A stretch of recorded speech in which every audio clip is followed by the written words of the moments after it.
to the Inside Out podcast. I'm your host, Jojo, and this is where we will navigate the mess together. That is mental, emotional, and spiritual. Let's get messy.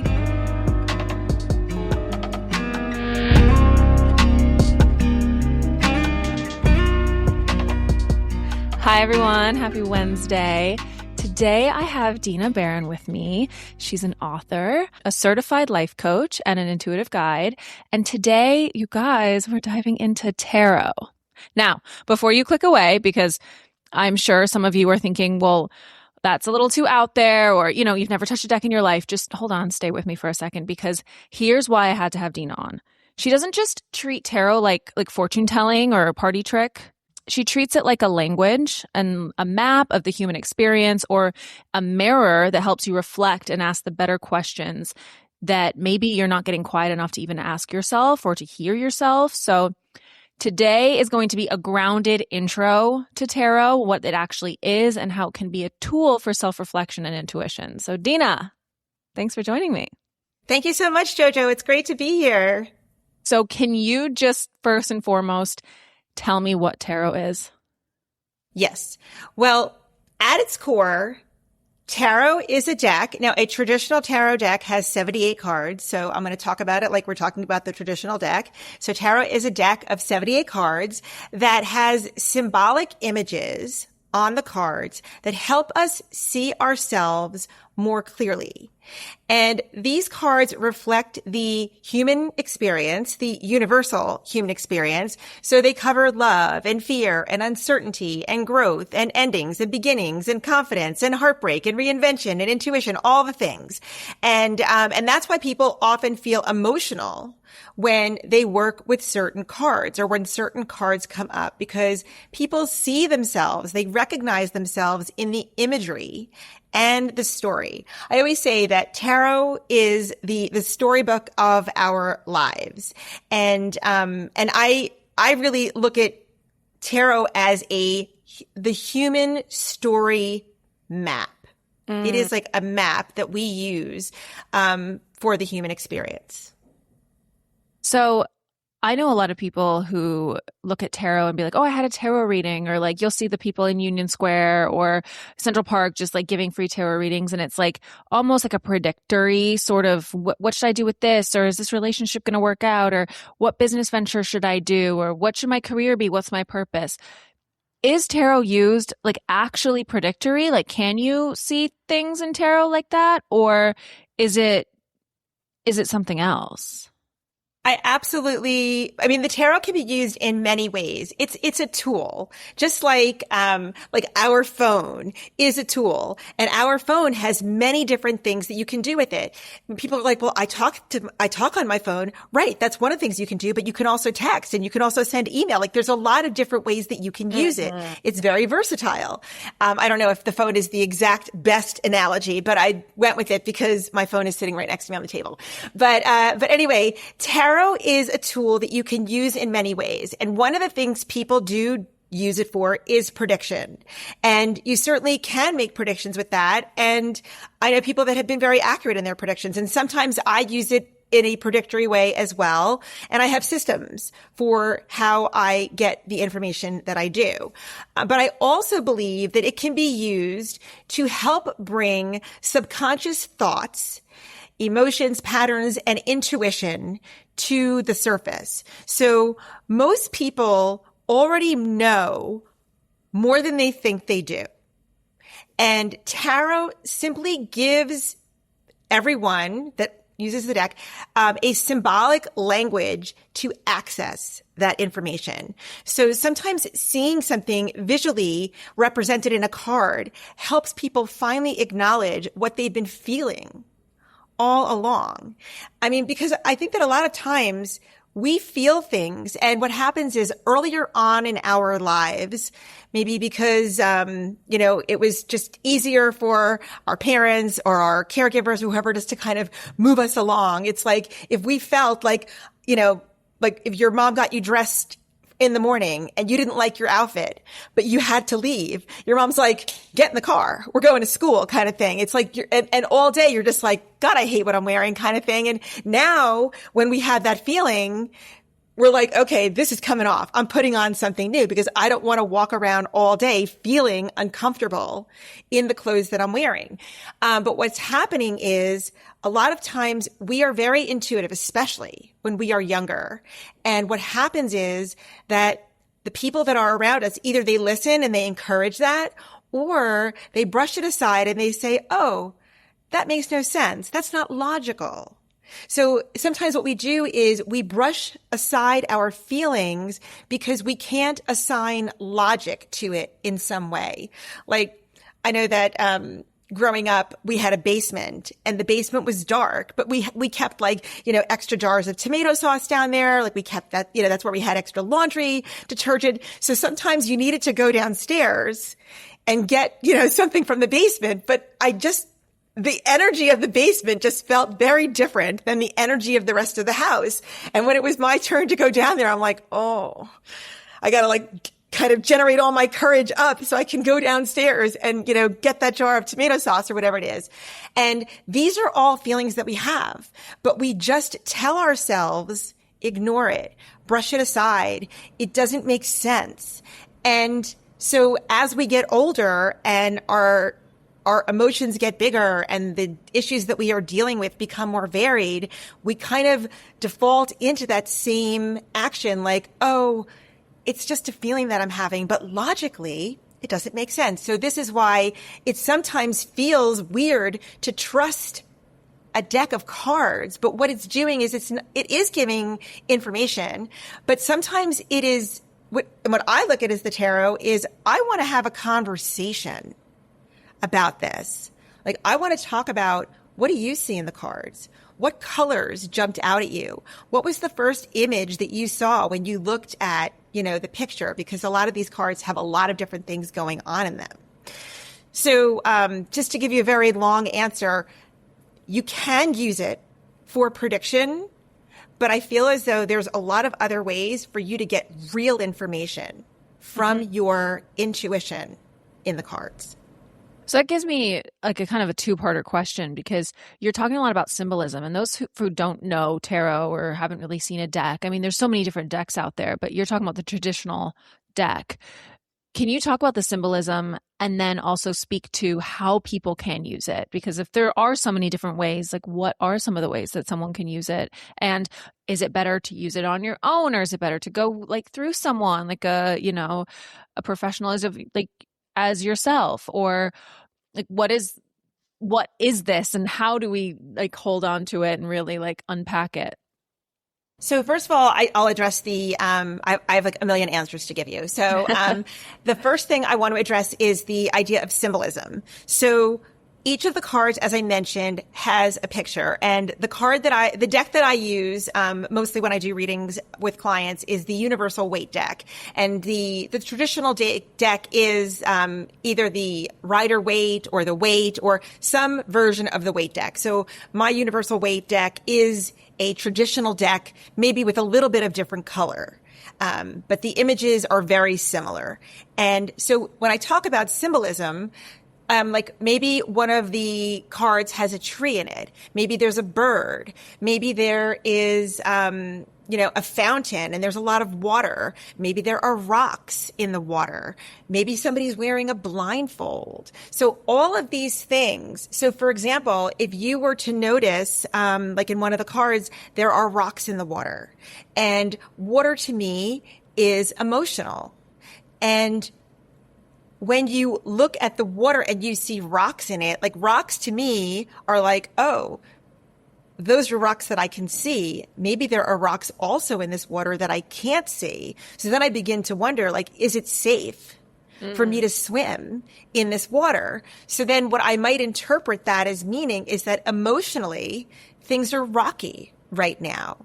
And maybe you're feeling a little bit emotional or concerned or fearful of what it might look like to get a little bit more, into the mix of what's really happening in your life. So I just kind of pull an image and I'm like, well, here's what I see.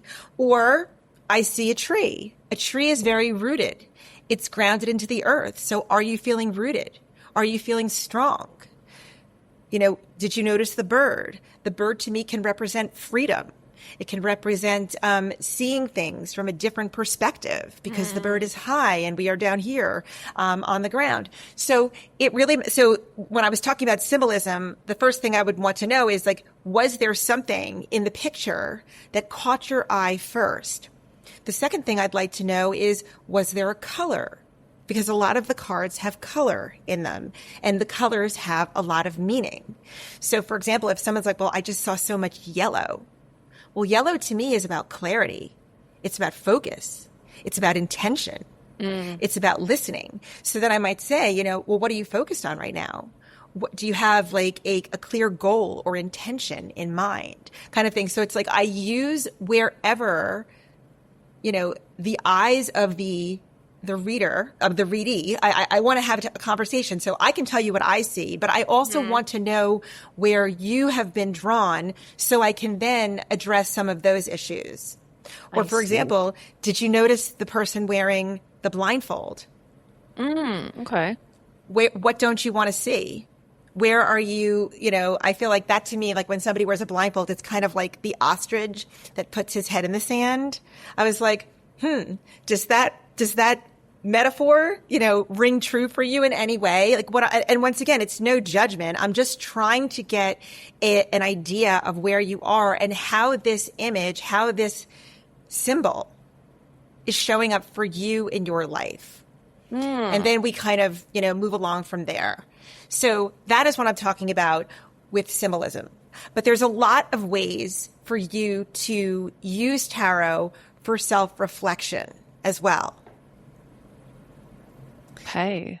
So if you'd like for me to share a few ways that you can use tarot for self-reflection, I'm happy to do that as well. Yes. Let's go that direction. Okay.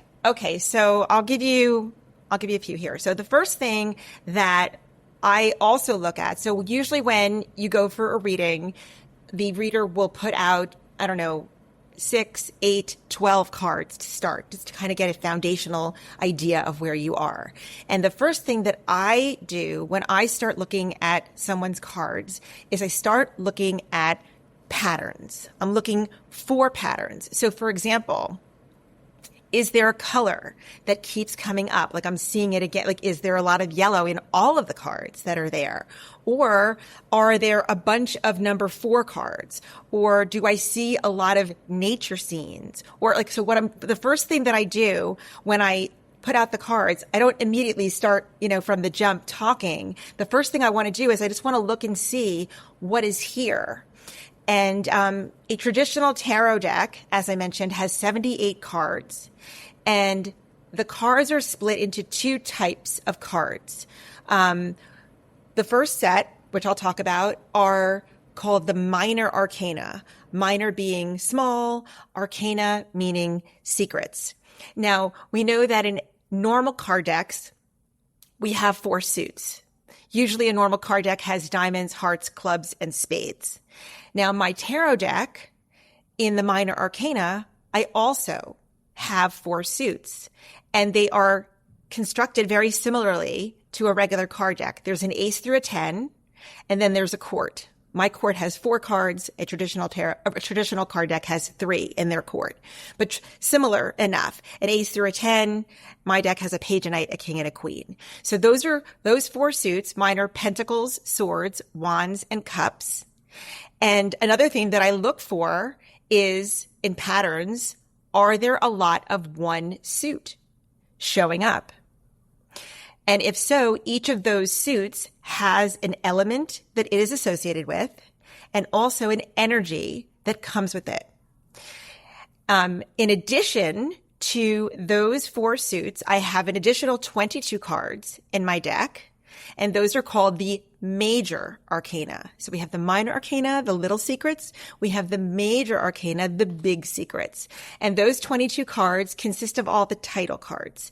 That's the Fool. That's the Emperor, the Magician.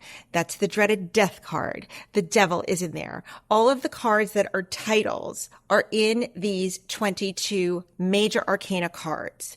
So once again, I look for patterns. Are there many major arcana cards in your spread. What are those cards? Because some of the major arcana cards are much more heavy hitting than others. So I want to see what's come up. And I also want to see what is not here. So by, trying to figure out like what's important, well, maybe the fact that, there's no pentacles. Pentacles are the element of earth, and that's about grounding yourself.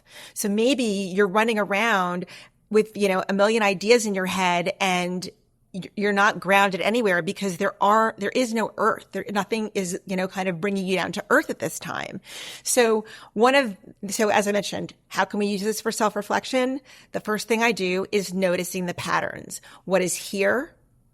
What is not here?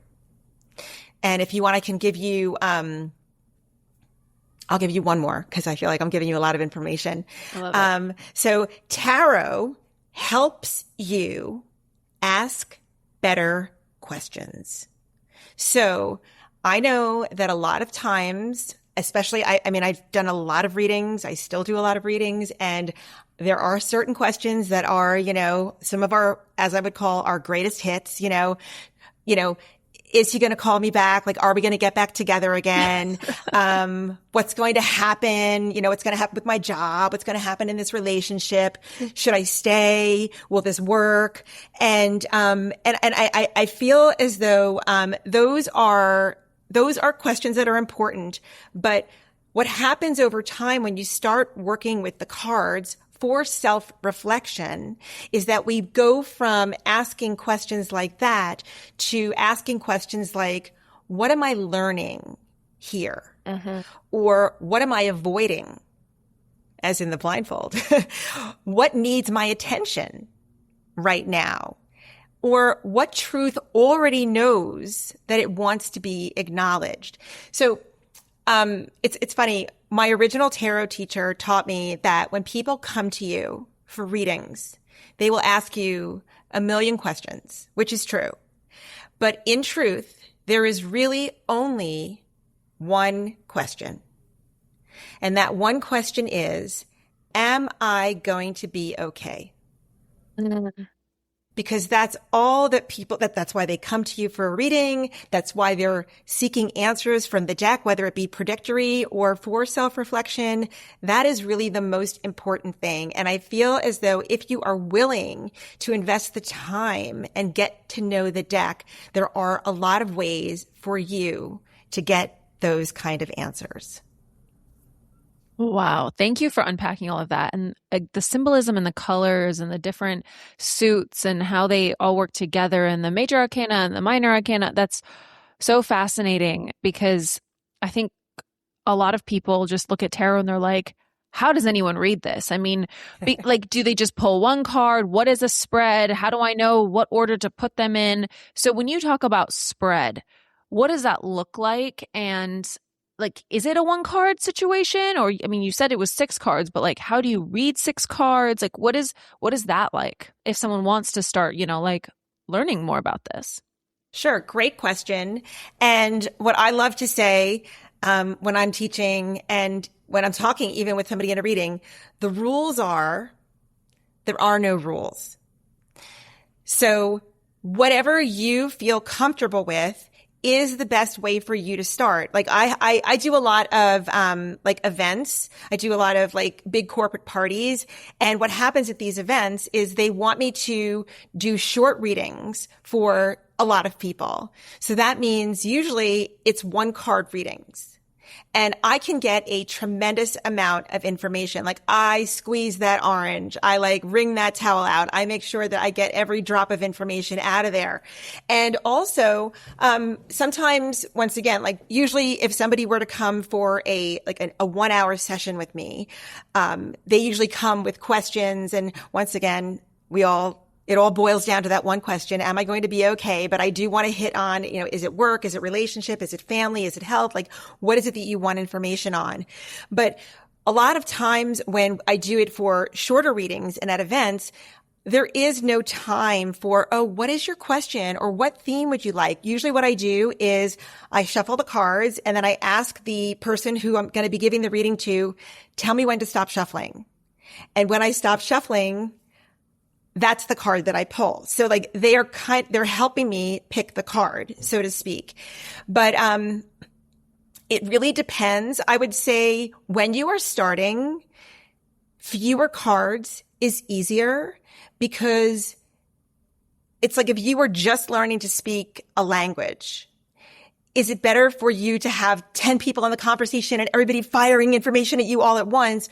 Or is it better for you to like sit with your teacher or your tutor or, your little YouTube video or something like that and learn it just a little bit at a time?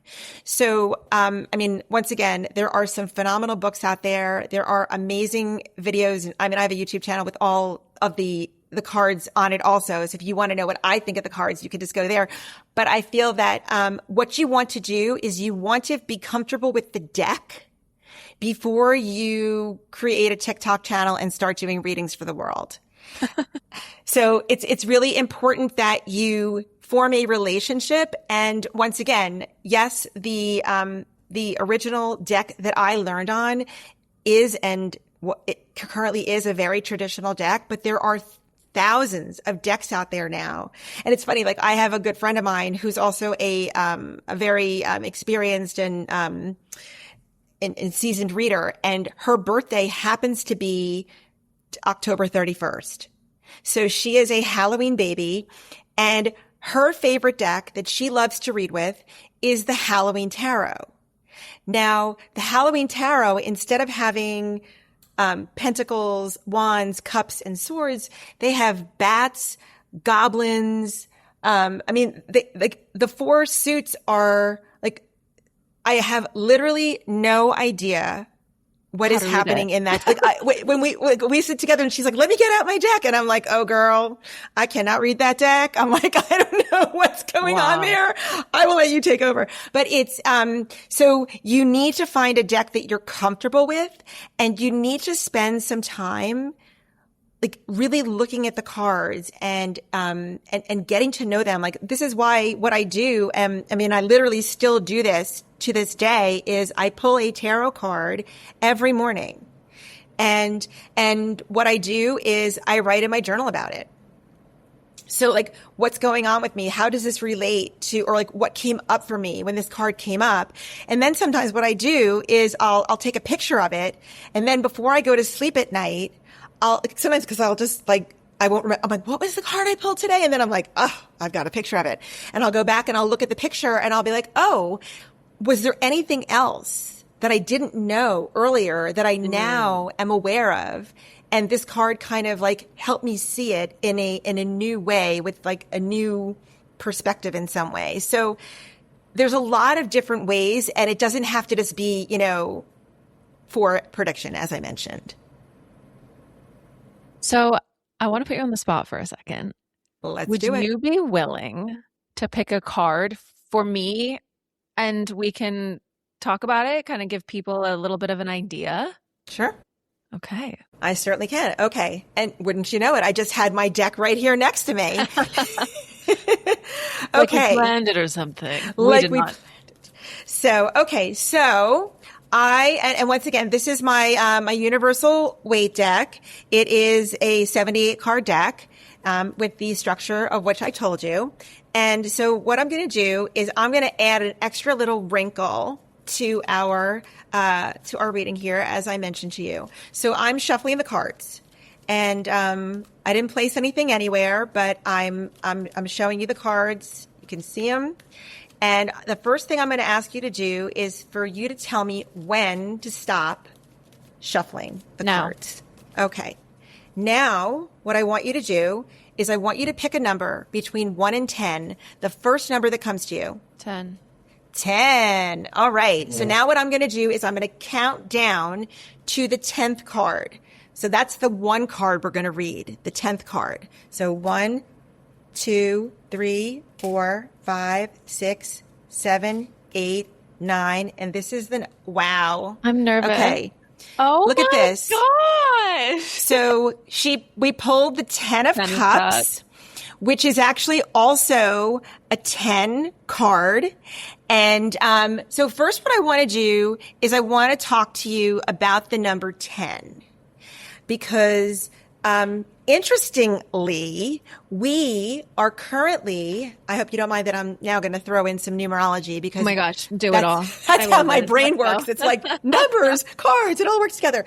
So 2026, if we add the numbers of 2026 together, we get the number 10. Now, so what we are in right now in 2026 is we are in a number 10 year. And so each of the years has a tarot card that is assigned to it. And I don't know if you can see me furiously looking through my deck, but the card that is number 10 is the Wheel of Fortune. So here's the energy of this year. So what I first want to do, I'm going to give you the full reading. So the full reading is that we are currently in an energy. So the Wheel of Fortune is, first of all, it's a very fortuitous card. I feel as though it is, but it's also about the ups and downs of life. So the Wheel of Fortune shows a wheel, and in life, like the clock, the wheel never stops moving. So life is always moving forward. Things are always happening. And I look at our lives as like a big book. And the book of our life is filled with many, many chapters. Some of our chapters are long, like our childhood. Some of our chapters are short, like our first job. But at any time, we are in a chapter. And when the Wheel of Fortune shows up, I feel as though I do happen to know that you recently moved. And I know that it wasn't something that suddenly came upon you. You had been looking to move for a little bit of time. But it's interesting because the Wheel of Fortune says it's like everything happens in its own time. So like, I don't know if you've ever looked for an apartment or applied for jobs, or like you really wanted to make some sort of change in your life. And it just seemed like everywhere you went, doors were being closed in your face, and opportunities, like you just felt like you were at a standstill, like things were just not moving. And then you're like, you know what? I pushed and I pushed. It's not going to work. So then you just say, all right, maybe not now. And what happens is when you take your focus off of that thing that you're like, oh, I have to have this thing, all of a sudden the wheel shifts. And then, wait a minute, I just got a job offer. Oh, wait a minute. And so this is what happens. So the Wheel of Fortune is about cycles and waiting for the right time. And the Wheel of Fortune year is a year when you may suddenly be thrust into the spotlight. And this is something that, I feel like everybody has this, idea that like some people have what we call overnight success. Yeah, only, this person only took 10 years to have overnight success, kind of thing. So sometimes what happens is we work, behind the scenes and people aren't seeing it. And then all of a sudden we get our moment and we step up. So first of all, I want you to know that we are in a Wheel of Fortune year. You pick the number 10. 10 is about, I asked you for a number between 1 and 10. 10 is the end of a cycle.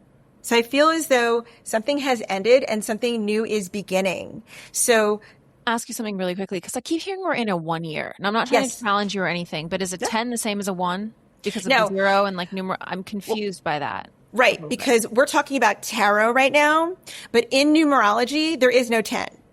We are in a 1 universal year numerologically.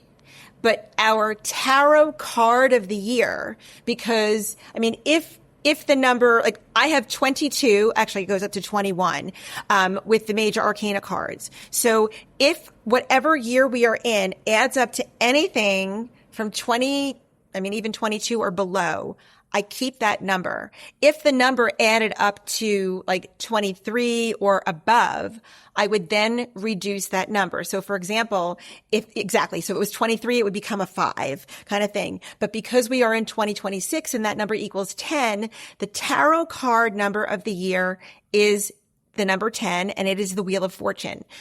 We are also in a universal year 1 in the world of numerology, which is about new beginnings, fresh starts, clean slates. So it's about launching, and, just to add a little bit more fuel to the fire, we are in a fire horse year. So think about how quickly fire moves, and imagine the energy of a horse in a barn without any saddle or rope or anything on him, and somebody left the barn door open. And all of a sudden, exactly, the horse is like, wait a minute. So do you think that that horse would kind of like gently walk to the door, or do you think that he would fly out of there like a bullet? The latter. So this is the energy of this year. So we are the wheel is about movement. The one is about new beginnings and fresh starts. And the fire horse is all about taking action. So now that we have that established, let's read your card. So the 10 of Cups is about fulfillment in the realm of the heart. And if you, and for those of you that are listening on the podcast, the 10 of Cups has a beautiful rainbow. It's got 10 cups that are, in the rainbow. And underneath it, we have a man and a woman with their arms around each other and 2 children playing closely nearby. And to me, this is fulfillment in the realm of relationship. So I would say that in your relationship, and one thing that I really like about the 10 of Cups, if you see the man's arm, it is around the waist of the woman. It is not kind of like over her shoulder, kind of like, I own you kind of thing. It's kind of around her waist saying, we're partners. And that is something that I really like. So I feel as though you are moving into a new realm in your relationship, and there's fulfillment, there's happiness, and there's contentment because you feel as though you found yourself a partner. So I can add to that a little bit if you want. Sure. So when I shuffled the cards, you told me when to stop shuffling. Yes. And when I stopped shuffling, there was a card that was at the bottom of our deck. And what I look at the bottom of the deck, I look to see what is here, but what is hidden. And what's here is the Strength card. And so the Strength card is the astrological sign of Leo. So I'm going to get timing on this. So I'm saying this summer. So the Strength card to me is actually about having like the strength to set boundaries, the strength to draw lines in the sand.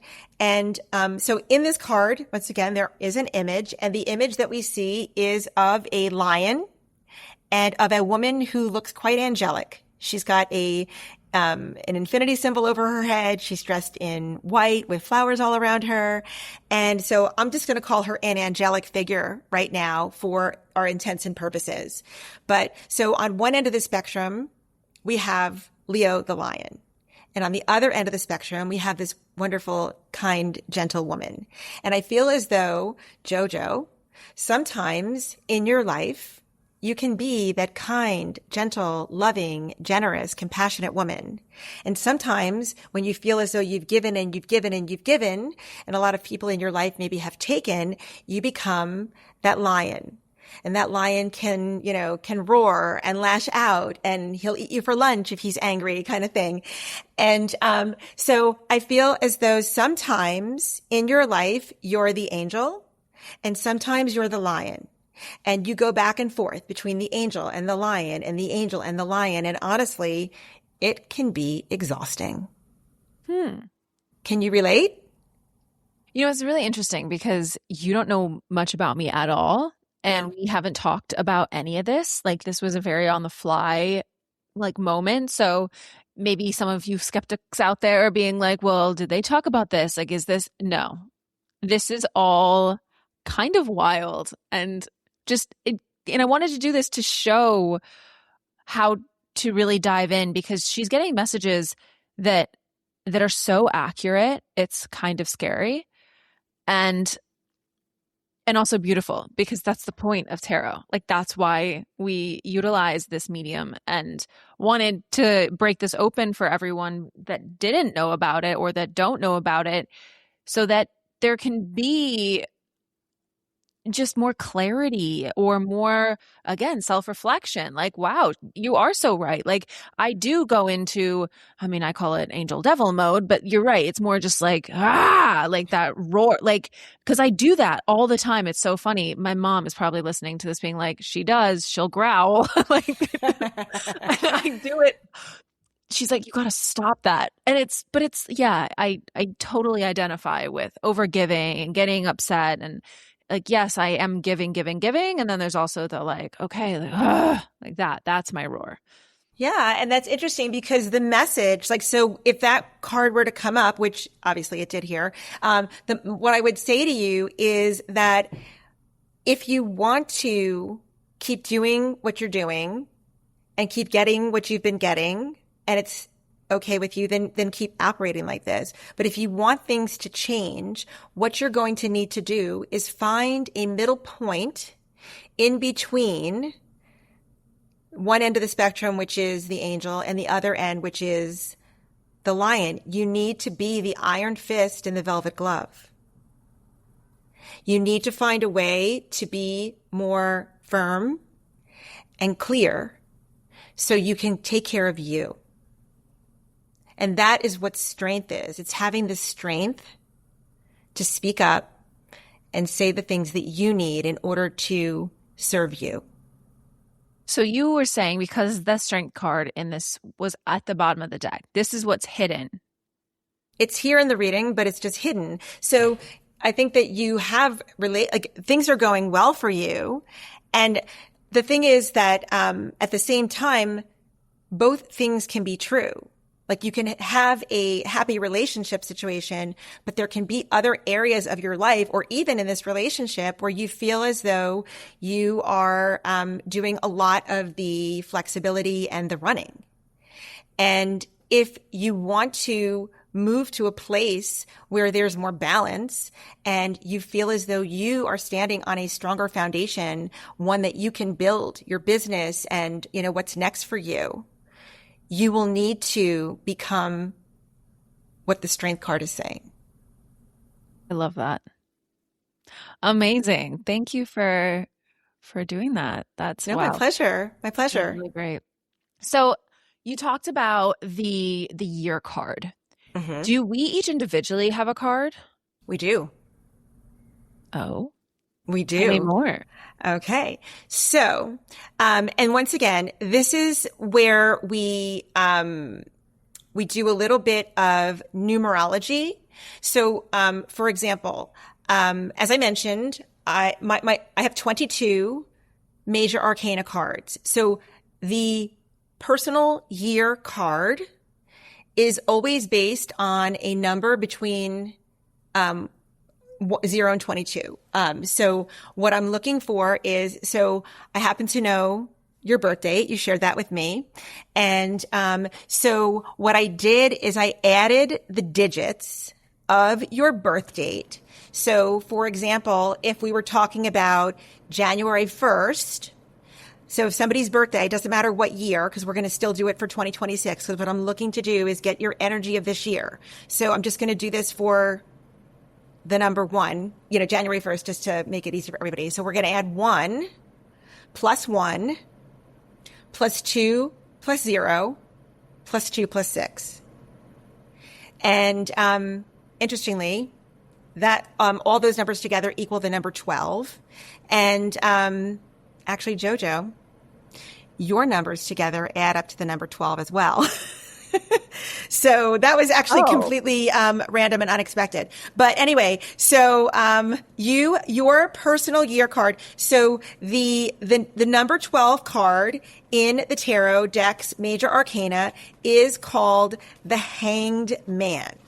Oh, and okay. And the Hanged Man, I know, and I just want you to know there are no bad cards in the deck. I feel as though every card has an upside and a downside, and there's something to be learned from everything. So, and what the Hangman is doing is he's kind of hanging in suspension. He is waiting for what's to come next. So if you'd like for me to tell you a little bit about what it means to have a hangman as a personal year card.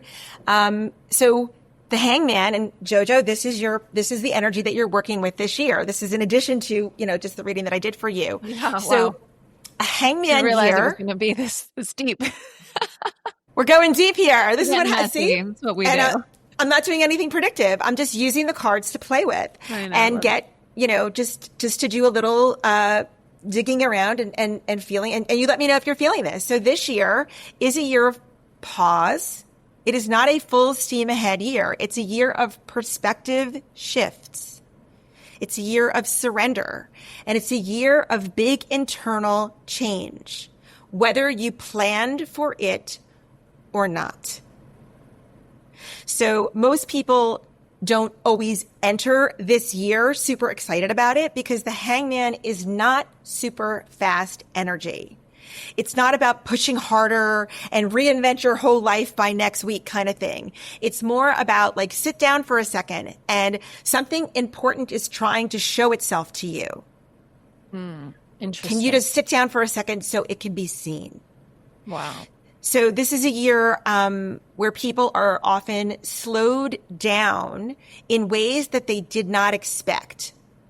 So some examples of that might be that plans may stall. Timelines may change. Certainty may disappear. And things that used to work suddenly don't. So people often feel suspended here. They are in between who they have been and who they are becoming. And it can feel frustrating at first, especially for people who are action oriented or used to solving everything. So the hangman, I want you to know, it's not punishment. It's what I call recalibration. So it's the kind of year where you start, where life is asking you what happens when you stop forcing it. Kind of like what I mentioned with the Wheel of Fortune. It's like instead of like pushing, what if you took a step back and allowed the wheel to turn when it was ready? So I love this. This is so good. This is a big growth year. It's a big growth year for you. Yeah. Damn. So there is your hangman. There it is. So we have personal year cards. We have personal year numbers. So there's just a lot of different ways. I'm sorry, I keep on crossing the numbers, but like because there are numbers in the cards and, and actually that's kind of how I got into numerology because tarot does have numbers and tarot has astrological associations. I feel as though everything is kind of wrapped up in this tarot deck. So there's so much information here if you are willing to spend some time getting to know it. Wow.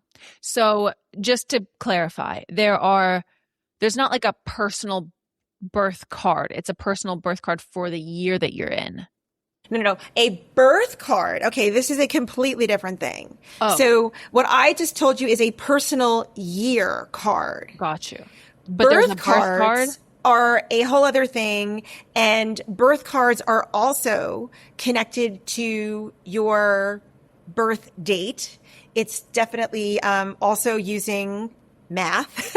We add all the numbers of your birth date together, and the birth card where you can have one birth card. I have seen that in some situations. The way I work with it, there are birth card pairs.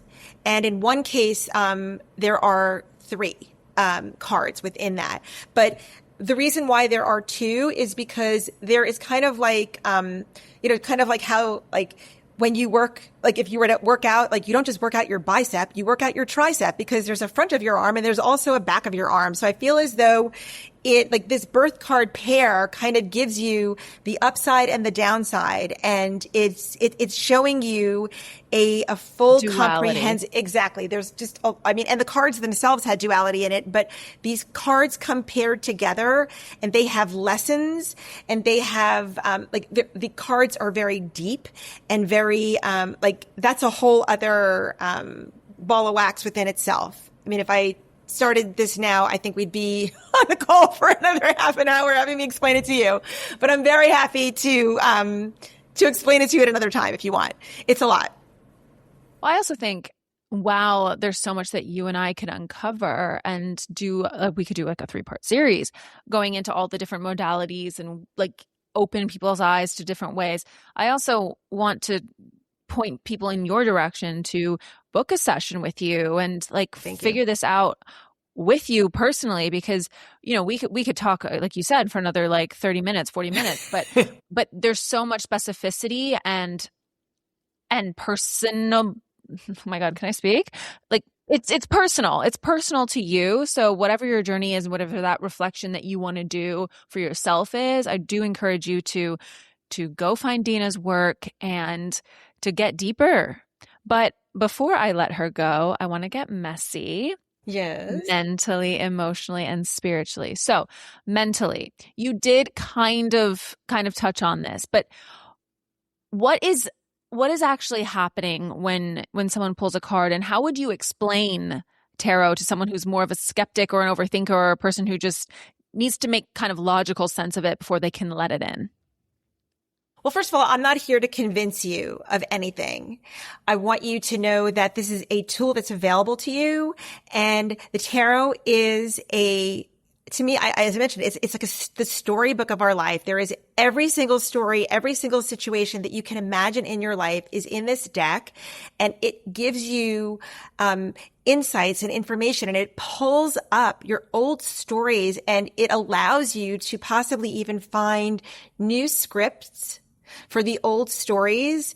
And I mean, I can't tell you how life-changing this work has been for me. It's really showed me who I am in a way that's really allowed me to accept myself and to love myself in a way that I don't know would have been possible had I not done this work. Beautiful. Emotionally, well, you actually answered this. I want you to. There's a lot of emotion. I pulled a lot of emotion out of you, Jojo. Well, my question was, but I want you to say it again. What do you see people really asking when they sit down with the cards? Like, what's the question underneath the question? Well, the real question is, am I going to be okay? Am I going to be okay? Yeah. Yeah. I love There's a lot of fear because Yeah. I think that in the world right now, there's just a lot of uncertainty. There's just a lot of unknowns, and people are especially looking for answers just to know that, like, should I be getting, another passport and live somewhere else? Should I be changing jobs? Like, everybody has all these things going on, but I think that ultimately they want to know, am I going to be okay? And just the fact that they're working on this, just the fact that they are concerned enough to ask, yes, you will be. And spiritually, what do you believe is actually happening when we use tarot? Like, is it intuition? Is it something bigger? What's going on? Well, it's funny because I don't know that my experience with it is the same as everyone else's, but I feel like when I pull cards, whether that be 1 card or 6 cards or however many cards I pull, I feel as though it's like I've been given a book, and it's like saying, right here, start the story here. Mm-hmm. And it's just like the story just comes out. And I feel that it works in metaphors. It works in symbolism. It works in different ways of delivering the message, because sometimes the universe is trying to get you a message like, quit your job. It's awful. It's not working for you anymore. Or leave this relationship. This person is not your match, kind of thing. And we see these signs, but sometimes we see or hear something, or just suddenly a light bulb goes off when these cards show up, and you just know what you need to do. So I feel like spiritually, it's able to speak with you on another level, because it's not like, your boss screaming in your ear, or it's gentle, and it's like an inner knowing. It's a feeling you have. And there's no denying that. It's like a little nudge. I feel like sometimes if I were to not trust that, I get like that little knot. I get like that little I'm going to need to go back and fix that. It's like a spell check or something like that. I'm like, oh, I'm going to need to go and correct that. And, but when it's it's being recognized and seen, life is easy. Life is smoother. And you feel much more at peace with who you are. I love that. Well, Dina, thank you so much for breaking open tarot for me to have a deeper understanding, for our listeners. And where can people find you? Plug Well, all they your can things. plug all my things. Well, first of all, I wrote a book and it is on Amazon. I self-published it. So you can find me on Amazon under Dina Berrin. My book is called The Way Within, Igniting Your Intuition Using Sacred Tools. Otherwise, you can go to my website, dinaberrin.com. I'm also on Instagram and YouTube as Dina Berrin.